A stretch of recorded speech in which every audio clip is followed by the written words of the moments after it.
Buenas tardes. Agradecer a los estudiantes colombianos que hicieron posible que nuestras voces estuvieran en el contexto internacional un poco narrando algunos elementos cruciales para entender y comprender lo que está pasando actualmente, lo que ha pasado. Primero, decir que para hablar un poco de la política racial o de la inserción de la gente afro en el marco del conflicto armado en Colombia, primeramente hay que hablar de unos elementos históricos que inician con todo el proceso de la esclavización. Muchas veces cuando la gente afrodescendientes hacemos mención del momento de la esclavización, nos dicen que fue hace mucho tiempo que pasó, pero en términos históricos estamos hablando de un fenómeno que en el caso de Colombia solamente fue abolido en 1851 y si hacemos una operación matemática hasta el 2015 estamos hablando alrededor de 165 años en los que apenas se abolió la esclavitud en Colombia, y eso sin mencionar los elementos de Brasil y Cuba que se demoraron mucho más tarde. Entonces yo hago parte de una tercera generación que apenas tiene los derechos de libertad en términos de comparación con un sistema criminal y asesino como fue el proceso de la esclavización de más de 50 millones de hermanos africanos arrancados de África y cosificados y mercantilizados en todo el continente americano, lo cual dio producto en términos de economía política a originaria de capital. Entonces hay que entender el debate de la inserción de la política racial en el conflicto desde esas dimensiones históricas. En ese proceso, la posesión o tenencia de las tierras de las comunidades afrodescendientes están ligadas a una política de inserción del capital. Específicamente estamos hablando de un capital con una economía de corte capitalista que, como decía el geógrafo marxista David Harvey, corresponde a una estructura de acumulación por despojo, donde la mayoría de la gente que ha sido despojada en Colombia es la gente empobrecida que tiene rostros afrodescendientes, rostros indígenas y rostros campesinos, frente a una gran minoría que sigue siendo el hombre blanco, racional, instrumental, que ha acumulado en condiciones de despojo de otras poblaciones. Entonces, en la primera diapositiva tenemos un mapa de la realidad poblacional afro en Colombia, donde ahí vemos las diferentes escalas para decir de que la gente afro en Colombia está asentada en todo el territorio nacional y, como bien decía el hermano Marino, tenemos alrededor del 30%, inclusive más, de la cantidad de la población en Colombia, que estamos hablando de alrededor de 47 millones. Por lo tanto, la presencia afrodescendiente en América Latina y en la región está asociada, como dije, a esta economía primaria esclavista y por lo tanto está en todo el continente y con una alta presencia. Otros elementos fundamentales para hablar del conflicto y de la gente afrodescendiente en Colombia es el otro escenario de los 90s. La gente afrodescendiente, a pesar de que se abolió la esclavitud a través de la Ley 21 de 1800, a través de la abolición legal de la esclavitud, conocida como la Ley 21 de 1851, podemos ver el elemento de daños y afectaciones a la población a partir de ese elemento histórico. ¿Sí? Estamos hablando de que los principios en los cuales se da la abolición legal de la esclavitud, que son 11 artículos, en los cuales solamente el primer artículo habla sobre la presencia afro y dice que nos dejarán en libertad, pero los 10 artículos lo que hacen es hacer una reparación económica e integral al esclavistas. Y aquí hay que hacer una distinción cuando hablo de esclavista y esclavizado, porque se tiene desde la referencia histórica se nos ha conceptualizado como esclavos, pero yo planteo, y algunos han planteado, de que el esclavo ha existido siempre, pero el esclavizado tiene una condición específica que se articula en este sistema mundo esclavista y tiene que ver con la pérdida de la humanidad. Entonces, esa pérdida de la humanidad ha sido esa racionalidad instrumental que ha generado las condiciones estructurales de marginalidad de la gente afrodescendiente. A partir de eso, la gente afrodescendiente en Colombia empieza a reclamar derechos para salir de esa marginalidad y se plantea en el primer escenario de la Asamblea Nacional Constituyente del 91 derechos específicos reconocidos en la Ley 70 de 1993, también conocido como la Ley de Comunidades Negras, en los cuales se establecen algunos derechos de corte de propiedad colectiva de la tierra, de derechos de identidad cultural específicos y, en el marco de eso, la posibilidad de la creación de una autoridad que administra el territorio, conocida como los consejos comunitarios.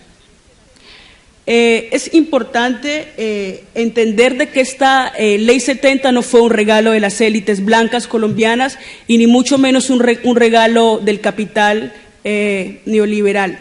en el sentido de que fue la gente afrodescendiente que en el marco de la autorreparación se organiza y a partir de esa autorreparación plantea algunos elementos de movilización en un escenario también de... ¿Más despacio? ¿Sí? Bueno, es que siempre hablo bastante rápido.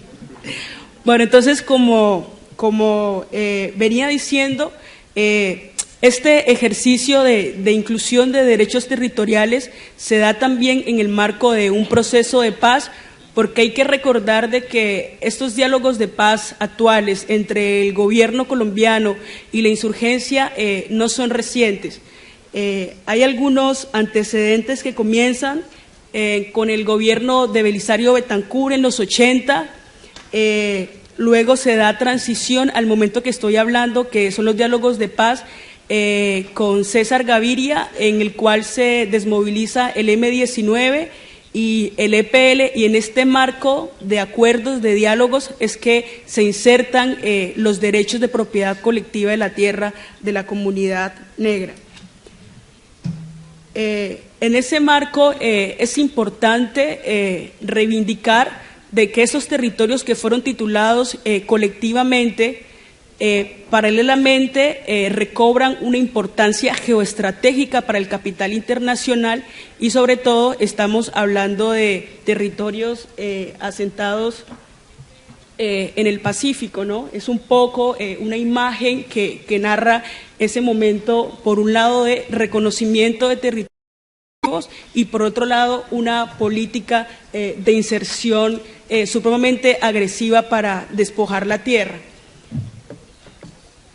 Entonces, específicamente esta política de despojo de las tierras también se inicia en los 90. Es decir, por un lado el Estado colombiano nos reconoce la propiedad colectiva de la tierra, pero por otro lado se implementa una estrategia paramilitar que nos violenta sistemáticamente el derecho a la tenencia de la tierra, específicamente asociadas a monocultivos de coca, narcotráfico, rutas y también una política desde el Banco Interamericano de Desarrollo, como fue todo el tema de implementación de la palma aceitera o palma africana en toda la región del Pacífico. Entonces, aquí vamos a ver que la población afrodescendiente es nuevamente revictimizada, así como fue hace más alrededor de 500 años.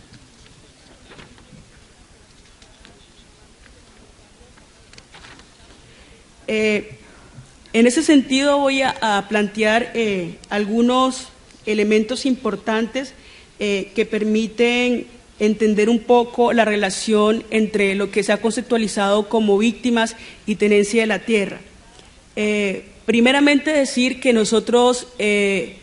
preferimos o conceptualizamos más y hablamos de daños y afectaciones individuales y colectivas que de víctimas en el mismo ejercicio de reparación.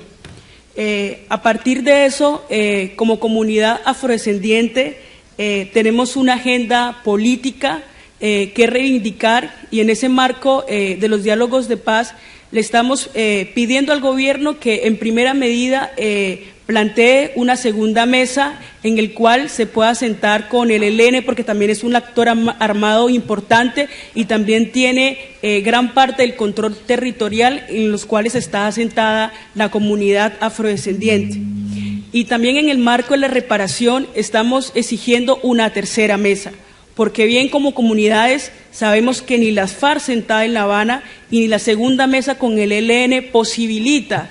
un diálogo entre las comunidades afectadas y el Estado. En la medida de que si el Estado está dialogando con un actor armado, el Estado también debe bajar sus armas frente a una población que ha sido históricamente marginalizada y excluida por parte de las estructuras sistemáticas raciales del país. En esa medida, esta tercera mesa podría garantizar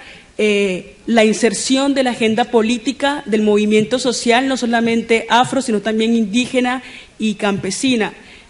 Como explicaba el hermano Marino, hay una violación sistemática de derechos a la comunidad afro, específicamente porque a pesar de que el Estado mismo reconoció la Ley 70 del 93 y reconoció nuestros derechos de titulación colectiva de tierras y de autoridad propia tradicional, podemos encontrar de que la Ley 70 no está reglamentada integralmente. El capítulo cuarto, que es todo el capítulo de recursos mineros, hoy es el foco del conflicto en los territorios. Ahí podemos ver un poco todo el tema de la minería ilegal y también la minería de concesión que el Estado colombiano ha entregado al gran capital, tanto nacional como internacional, y también la presencia de actores armados con una economía extractiva de oro que es estructuralmente violenta. Podemos ver, esto parece el Congo, esta imagen uno la puede mostrar y cualquier persona le puede decir a uno, esto es el Congo, África, pero esto es mi pueblo, de donde soy, Timbiquí, Cauca, donde está la gente alrededor de todo lo que es la gran minería con maquinaria pesada, peleando por un gramo de oro para poder sobrevivir. Entonces, ese es el tipo de economía que está sentada en la mayoría de los territorios afrodescendientes. Esto es lo que hace el gobierno con su política de ataque a la minería ilegal, y es bombardear es que es fuerte, bombardear con helicópteros a las poblaciones que están justamente allí, supuestamente en una pelea contra la minería y sin ninguna solución y posibilidad de diálogo. Entonces vemos cómo en Colombia y como en este momento, a pesar de que es importante lo que está pasando en La Habana, también vemos de que la política económica del país no se transforma, sigue siendo una política económica neoliberal que no conversa con otras visiones o formas de entender el mundo que no pasan por esa acumulación agresiva, ¿no? Entonces, a partir de estos elementos también es importante resaltar la resistencia, ¿sí? Una resistencia histórica de un pueblo que se niega a morir, y es una resistencia por garantizar la pervivencia como pueblo en el tiempo. Entonces, paralelamente a todo este proceso y todo este despojo, inclusive de la propia vida, porque planteamos que la mayoría de los jóvenes que están en la guerra hoy en Colombia, sea en las Fuerzas Armadas, en la policía, en las FARC, en el ELN, en los paramilitares, siguen siendo los jóvenes afrodescendientes, porque son los jóvenes más marginalizados por las estructuras absolutamente racistas del Estado colombiano, y somos los que menos estamos en las universidades.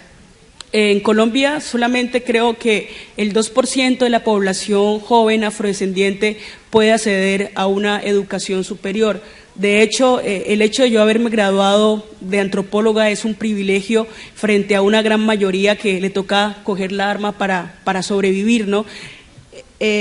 Por eso, algunas mujeres de Cauca, que de hecho estaban dialogando con el Estado la posibilidad de sacar de sus territorios toda esta minería ilegal y esta minería de Concepción, marcharon desde el Cauca. Voy a mostrarles un poco dónde queda el Cauca.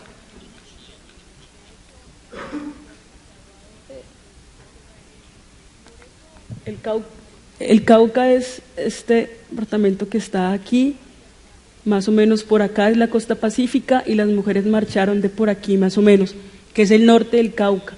Es un territorio que después de la Revolución Cubana se sembró muchísima caña y la gente afrodescendiente fue saqueada de sus territorios. Entonces, estas mujeres marcharon hasta Bogotá exigiéndole al gobierno colombiano que quitara la minería ilegal de sus territorios, y hoy se han parado de la mesa con el Estado porque efectivamente también el posconflicto implica una profundización de una política neoliberal que sigue violentando derechos básicos como los derechos económicos, políticos, sociales y culturales. Entonces también es importante y fundamental esta tercera mesa, porque esta tercera mesa que sería el diálogo del Estado y los movimientos sociales, garantiza un proceso de diálogo frente al modelo económico que de una u otra manera el Estado no ha querido poner en debate, ¿sí? Porque ha ponido en debate todo el tema del conflicto armado, pero ¿qué pasa con el conflicto económico, político y social en Colombia? Entonces, eran como esos elementos que quería plantear para el debate. Gracias.